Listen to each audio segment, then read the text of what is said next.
What is up, everybody? Welcome back to another price action replay powered by multi.io.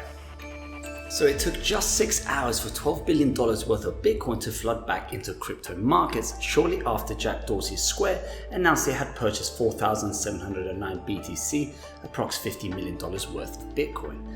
This capitulated the leading cryptocurrency through the strong resistance at $10,800 that had been holding down the asset since the start of the month and all the way up to the 0.5 Fibonacci level at 10,960 before correcting. Right now, bullish traders appear to be recharging around the psychological 10,900 level after meeting heavy selling pressure at the aforementioned Fibonacci level. It was this particular price point that created a double top during the end of September and sent Bitcoin prices reeling over $500. This will be a critical support to hold on to if bulls are to recover and begin a second leg towards the $11,000 mark. If bears reclaim this level and flip it back into resistance, it will likely cause the asset to throw back onto the former sloping resistance, the white dotted line, and allow bullish traders to recover. The main Bitcoin price targets in the short term will be the 0.382 Fibonacci level and the $11,000 level. If traders can sustain the bullish momentum through these levels, then the 11,120, 11,183 and $11,400 level will be the next most likely areas of strong resistance. If prices crash through back inside the early consolidation pattern, we should expect to see the 200 EMA, the red line at 10,730, provide strong support on the 4-hour time frame. The 50 EMA, the blue line at 10,680, and the 0.5 Fibonacci level at 10,660 should also help to prop up prices against further decline. Now, time for some altcoin price action. Up first, we have Auctus, a decentralized finance protocol built on the Ethereum blockchain. The Auctus team have built two DeFi products. The first product is ACO, a decentralized options exchange for Ethereum assets like ETH, YFI, and SNX. And the second product is DPiggy, a decentralized savings account that leverages interest rates from lending protocols to cost average into positions like Ethereum and Bitcoin. The AUC token is up 48% in the last 7 days, but still down and over 41% from the last 30. Auctus was one of the worst small cap DeFi coins affected during the market downturn, but this last week showed a good start to a tremendously strong recovery. The latest news from the team is the addition of Chainlink price oracles for a new pooled liquidity model that the ACO decentralized options exchange will feature. This latest development addresses the product's main pain point, and that's liquidity to the underlying option contract.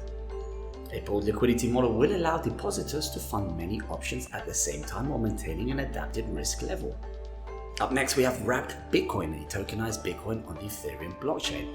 WBTC was created from the necessity to bring Bitcoin to the Ethereum DeFi ecosystem when there were no decentralized options available. WBTC price moves with Bitcoin now that there is a deep liquidity for the token across DeFi. WBTC liquidity has grown on the Uniswap exchange to rival those of regular Bitcoin liquidity and volume of centralized exchanges. Currently, there's over $5 million worth of liquidity on both sides with only a 0.6% spread, and the pool averages $60 million in volume daily. WBTC has had an explosive month in its circulating supply. In the month of September, a record $600 million worth of Bitcoin was minted on the WBTC system. The amount of WBTC minted is now $1 billion, with its supply reaching every major DeFi application like MakerDAO to back the DICE stablecoin and the AAVE and compound lending protocols to be used as collateral. The importance of WBTC on the DeFi ecosystem has now reached a new level, and this is why BitGo and Chainlink released a proof of reserve oracle that allows smart contracts to verify WBTC's collateral is safe. These latest developments will further WBTC's adoption in the Ethereum ecosystem by allowing smart contracts to use the appropriate risk parameters when added as collateral.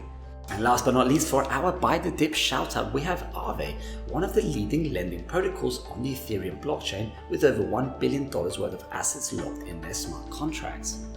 AAVE functions as a money market where lenders' funds are pooled into a single depositor pool that borrowers can borrow from.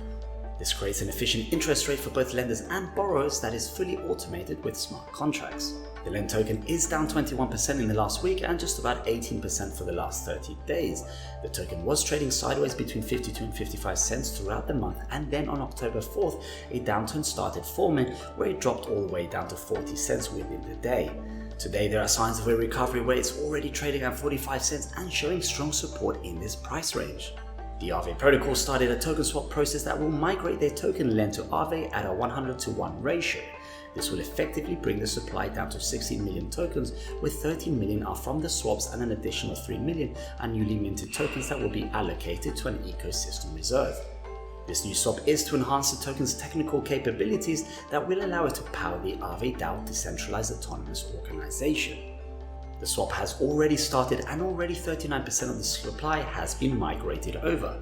From the migrated supply, there's already 10% of that in the DAO governance staking contracts. This new development sets the stage for AAVE to become one of the most active DAOs in the ecosystem, and we might see DAO members be rewarded from protocol fees and the ecosystem reserves sooner than later. And on that note, thank you very much to everyone for joining me for another price action replay powered by Multi. I hope you all have a fantastic weekend. Catch up on Monday. Take care.